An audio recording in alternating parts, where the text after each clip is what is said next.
晨光中，一群猎人正在围捕野兽。忽然，他们在狮群中发现了一头威武高大的白色雄狮，这可是一只价格不菲的稀有猎物。一个男人认为这是埃及战神阿佩德马克的化身，但在利益面前，神都是可以卖钱的。这群猎人敲着鼓，嚎叫着，发出噪音，把白狮赶到绝路。愤怒的狮子做困兽之斗，绝地反击，咬死了2个人。男子终于鼓起勇气站了出来。只见他猛扑向狮子，用自己当诱饵，一闪身躲过狮子的攻击，然后以迅雷不及掩耳之速跑向陷阱。愤怒的狮子猛扑过来，围网瞬间把狮子困住，他成功了。但看着被抓住的狮子，男人没有一点开心，反而满脸愧疚地向狮子道歉。这个男子名叫夸梅，是一名北非努米底亚的埃及人后裔。此时他的家里正突降横祸，他的2个妹妹在家里做饭，忽然闯进一个醉酒的罗马卫兵，试图非礼。姐姐为了保护妹妹奋力阻止，情急之下一刀捅死了卫兵，结果2人都被抓走了。从集市上回来的母亲卡拉看着满地的血迹和空无一人的房间，让她惊恐不已。顺着血迹追出去，才发现女儿正在被卫兵们押走。她忙赶回家，翻出攒的一些钱，踏上了拯救女儿的路。追到黑市的卡拉焦急地寻找自己的女儿们，竟然意外地发现儿子也在这里，而且和女儿们一样成为了囚犯。原来儿子在狩猎回来的路上碰到了妹妹们，救人心切的他不顾一切地想要带着妹妹逃跑，结果被罗马士兵抓住了。母亲观察到强壮的囚犯和奴隶将会送去罗马，瘦弱的则送去挖矿。他告诉儿子，挖矿和决斗士2条路，只有决斗士还有一线生机。他鼓励儿子拼尽全力也要搏一把。果然，儿子因为身材瘦小而被分配去挖矿，他拼命挣脱守卫，利用灵巧的身法以1打3，让奴隶商人大为赞叹，成功地获取了去罗马当决斗士的机会，并威胁带上妹妹们，他才不会自杀。奴隶贩子答应了。于是母亲卡拉也跟随着儿女们再次上路，寻找机会拯救孩子。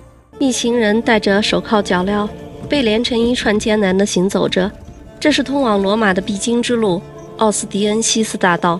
路2边高高的十字架上钉着殉难者，让人看起来触目惊心。奴隶商人在旁介绍，这就是以罗马为敌的下场。一进城，夸梅就被迫与妹妹们分离了。妹妹们被送往奴隶市场，而夸梅和白色狮子一起被送到了决斗场。白色狮子引起了众人的好奇，狮子却只对夸梅耿耿于怀。巨大的罗马大决斗场让夸梅目瞪口呆，他从没见过如此壮观的建筑物。成队的犹太奴隶正在运送着一筐一筐石料，这座建筑物还未完工。决斗士们正在训练，一个高大强壮有颈纹的家伙所向无敌。2皇子多米提安对这个巨人甚为满意。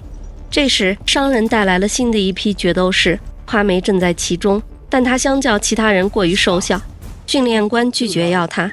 商人赶紧撒谎说他杀过一头狮子，2皇子根本不信，随口喊来一个叫维果的壮汉陪他练练。2人被绑在一根绳子的2头，夸梅一点都不适应，2下就被对方放倒。夸梅倍感受辱，但他专心地模仿对方的动作，很快就把维果放倒了。这一下激怒了维果，夸梅不习惯用长剑，于是折断了木剑。维果也得到了一把短剑，但他依然不是夸梅的对手，败下阵来。这下令2皇子很没面子，他开口就骂夸梅就是北非的臭虫。夸梅也不管对方是什么皇子，上手就要打，被卫兵拉开了。2皇子从没见过这么嚣张的奴隶，他怒不可遏地决定买下他，咆哮着要亲眼看着他怎么死。拉的儿子夸梅在决斗士学校和维果不打不相识，2人成了患难之交。维果认为自己迟早会死在大块头颈纹的手里，他希望和夸梅互通有无，用自己的格斗技巧交换夸梅的狩猎技巧。狩猎中不乏和猛兽搏斗的技巧，也许可以帮助他战胜大块头也说不定，最终获得那把象征自由的木质鲁迪斯之剑，得以永远离开竞技场，成为自由民。自由，夸梅当然想得到自由，有了自由就可以出去救妹妹们，还可以杀死那个出言侮辱的皇子。孩子们的母亲卡拉紧随其后进了城，她来到集市，找到一家当铺，把自己珍藏的珍珠换成了钱。垮梅在决斗士训练营努力的练习，在维果的教导下，格斗技巧突飞猛进。休息时，两人就闲聊起各自的身世。垮梅说自己的狩猎技巧都是父亲教的，他是个优秀的猎人，但被罗马人强征入伍，并死在了战场上。垮梅感叹，动物只是为了填饱肚子而猎食，但罗马人却为了取乐而捕猎。维果是来自北方小城的士兵，城被罗马人占领了，他从战俘沦为决斗士，妻儿成为奴隶，每天为人编织毯子，所以他希望获得自由，去和妻儿团圆。这时，训练官通知2天后的战车比赛热身赛由壮汉对战大块头，垮梅和维果作为壮汉的收尸者。言下之意，壮汉基本是死定了。维果安慰着壮汉。卡拉说服守卫偷偷摸进了决斗士训练营，并见到了儿子。他告诉儿子自己一定会想办法救出他。决斗士训练营里，壮汉告诉维果和夸妹，他第2天会死。他看到别人死了被喂老虎，但作为最后一个辛布里战士，他不希望最后被喂老虎。他把自己攒的钱都给了维果，希望维果把他的尸体烧掉。维果也不想被喂老虎，但夸梅觉得喂老虎是个不错的选择。战车赛之前是决斗士决斗，大块头和壮汉上场，在众人的欢呼声中，两人开始了血腥的搏斗。维果在后场惴惴不安，他似乎预见了自己的死亡。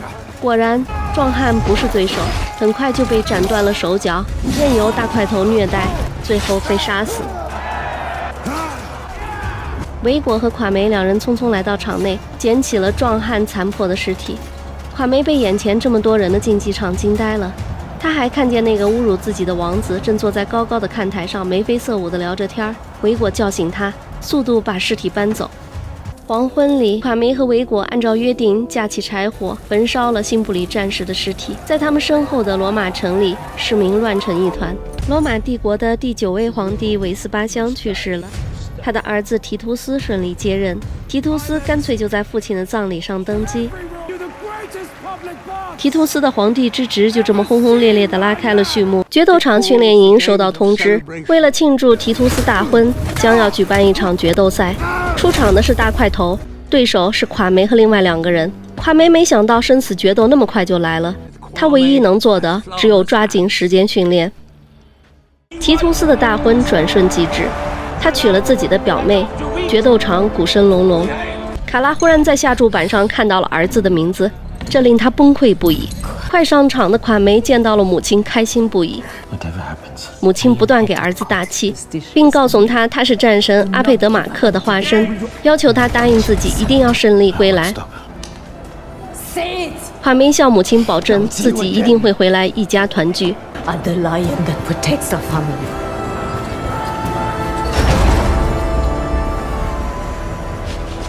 上场后，垮梅和另外2个人锁在了一起。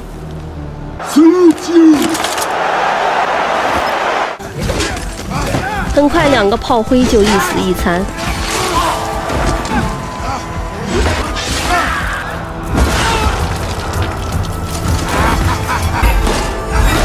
垮梅也根本不是对手。这时地动山摇，说巧不巧，维苏威火山即将喷发，而这恰恰帮助垮梅赢得了时间。他努力把脚铐打开，不惜切断了一个同伴的腿，然后和大块头周旋，以小博大的勇气折服了观看的罗马市民。大概是看腻了大块头毫无悬念的胜利，决斗场上开始回荡起对垮梅的呼声。他奋起刺伤了大块头，但始终实力差距让他拜倒在地。这时，场上的罗马观众都投票让垮梅活命，但多米提安却表示杀了他。皇帝提图斯看不下去了，直接起身投出了决定一票，垮梅得到了活命机会。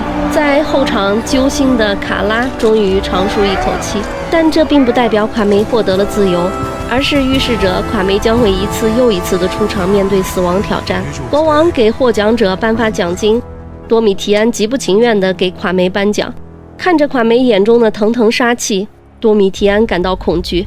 这时忽然大地震动，维苏威火山开始喷发，人们乱作一团，多米提安趁乱逃走了。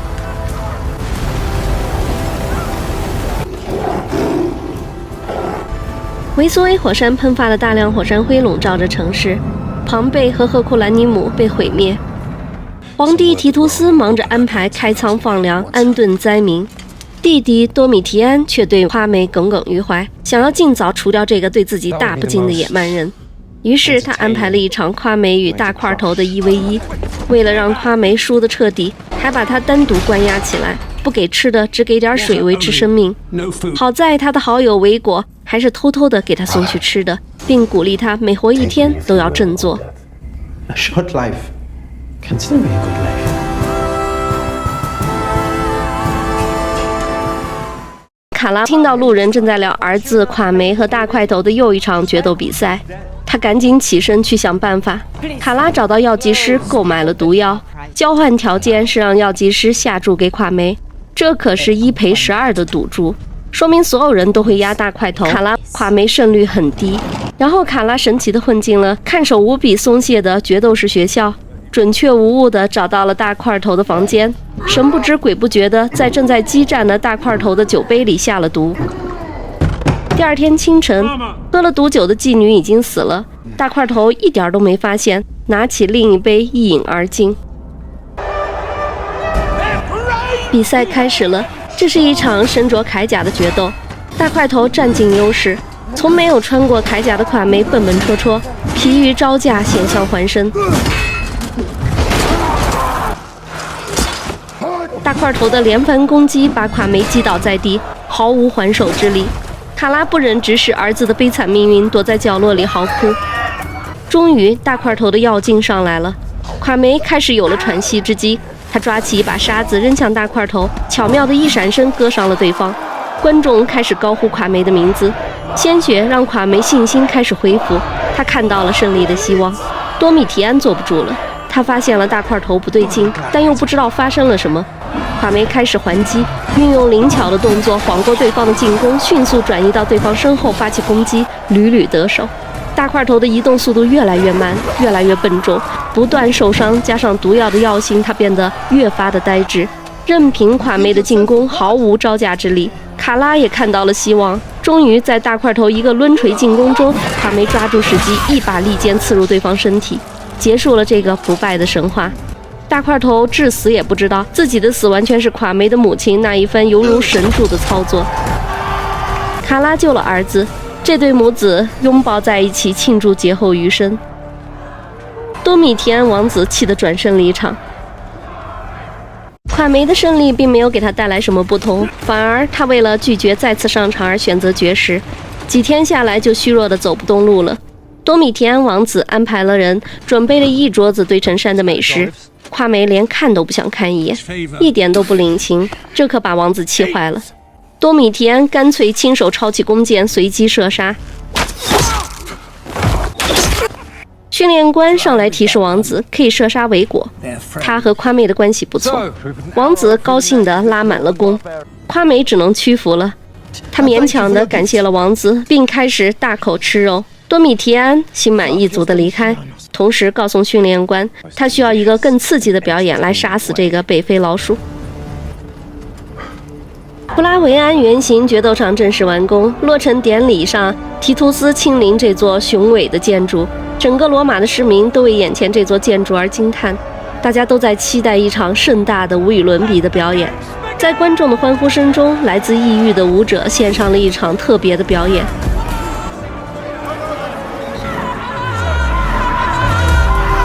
然后是决斗士上场，草原上的动物也被一一赶上场来。最后是重头戏，在特纳斯的一声令下，水闸打开，水流汇入决斗场，很快就把决斗场变成了一个池子。背叛者马苏斯和2个元老被放在一艘小船上，即将登场。船头绑着多米提安的小宠臣，他因为私下与卫兵通奸被多米提安关了起来，又因为他试图向提图斯举报多米提安而被多米提安割了舌头。这回他算是彻底要被献祭了。主持人讲述着古埃及的神话，赛特谋杀奥西里斯的故事。赛特是古埃及的力量之神，因为嫉妒哥哥奥西里斯而设计杀了哥哥，并把他的尸体大卸10多块丢在世界各地。伊西斯是奥西里斯的妹妹兼妻子，她满世界找出这些残骸，拼凑好复活了奥西里斯，然后派出索贝克向赛特复仇。据说索贝克是赛特的儿子，他是个鳄鱼头人身的神，而奥西里斯则是古希腊神话里的冥王。他们之间的故事有很多不同的版本，估计是在流传过程中被不断的加工修改所致。主持人通过这个古希腊的神话传说来渲染马苏斯领主等人试图推翻国王，而这场决斗表演是一场来自提图斯的复仇。当船驶入场中，决斗场爆发出震天动地的欢呼声。罗马市民都没有想到，压轴大戏竟然是处决高高在上的元老贵族，这可比杀死奴隶爽多了。巨大的鳄鱼进入了场中，故意被弄破的船开始漏水。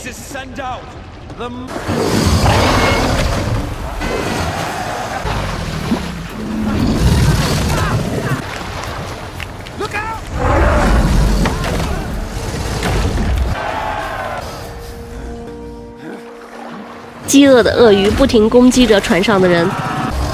马苏斯看向台上端坐的身为维斯塔真女的女儿，她的女儿也没想到会亲眼看到父亲被处决，泪流满面。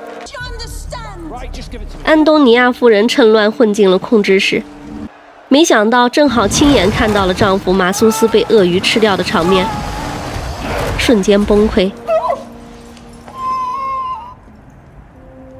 布拉维安决斗场的表演还在继续，接下来上场的是夸梅和维果。生死未卜之前，他们习惯性感谢对方以示告别。夸梅和维果要上场了，为这场庆典献祭自己的鲜血和生命。但这一次，主持人宣布他们俩互为敌人，观众爆发出期待的欢呼，但夸梅和维果拒绝互相屠杀。于是再次有人被带了上来，一个是夸梅的小妹妹，一个是维果的儿子。为了保住家人的性命，他们不得不拼死一搏。看着眼前这场残酷的决斗，身为统帅的皇帝提图斯都感到内心不安。他询问弟弟这是否是他的杰作。这种决斗简直是考验一个人的良知。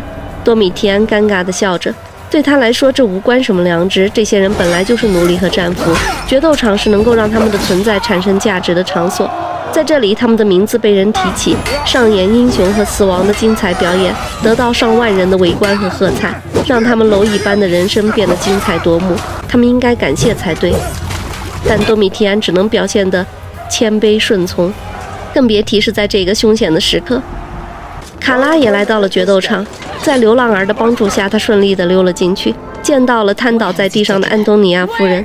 在那个小窗口，他看到了自己的女儿和儿子。命运真的要让他一次性失去2个孩子吗？卡拉崩溃地看着外面惊心动魄的战斗。决斗场上的战斗还在继续，垮梅已经没有力气了。维果倾尽全力的攻击，致使垮梅失去了武器，两人开始肉搏，但始终双方都无法对对方下死手。最终垮梅抓住机会割伤了维果，并补了一刀。看着维果再无还手之力，垮梅站起来请求一个赦免。全场的观众在垮梅的请求下纷纷表示赦免，但是皇帝提图斯站了起来，他询问弟弟的意见。多米提安同意赦免，不过这一次皇帝提图斯完全不想遂了弟弟的心愿，直接给了一个必死。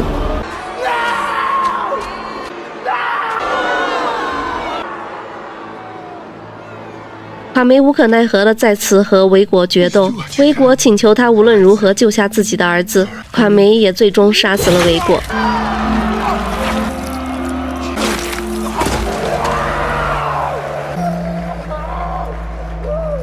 在欢呼声中，安东尼亚夫人转身离开，她受够了这些杀戮。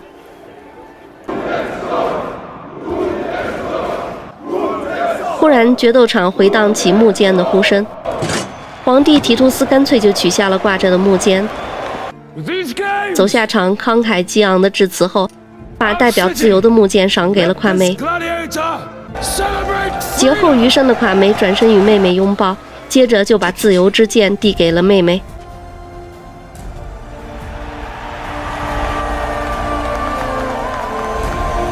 闻讯赶来的艾莉亚跳下场，带着朱拉离开。母亲卡拉在后场堵住了两人，让他们先到特纳斯家等自己。皇帝转身上来就叫弟弟跟自己一起走。多米提安想留下，但哥哥丝毫不给他机会。多米提安自知这次难逃一死，站起身就命令士兵杀死维果的儿子，这令垮梅愤怒不已，无可奈何地看着维果的儿子被割喉。这父子俩就这么前后脚的团聚了。白色狮子咬死了饲养员，逃出了牢笼。鬼使神差地碰上了垮梅母子。垮梅引着狮子来到决斗场，狮子开始疯狂地咬人。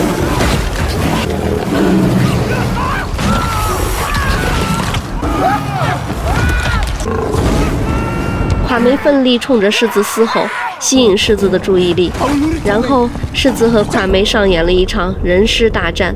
此时的垮梅不再是以前那个小猎人，在经历了决斗场残酷的生死训练后，他早已锻炼成一个身经百战的斗士。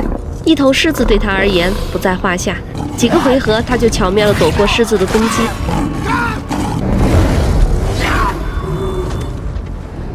这一次他看准时机，当狮子猛扑过来时，一刀扎进了狮子的心脏。杀死狮子后，垮梅表示这都是罗马人的错，大家都是受害者，让我们一起诅咒罗马人吧。Make them suffer! Just do what you can to keep my son alive. I will.